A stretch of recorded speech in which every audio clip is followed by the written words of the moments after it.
Herida.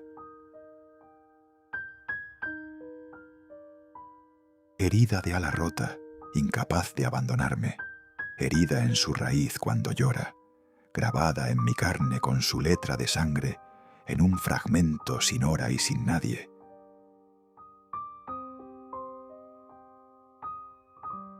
Herida descalza, herida en mi sombra, herida dormida, cómo sabe abrir mis mañanas, susurrando sus memorias en esta vida que de oírla ni se cansa ni se olvida.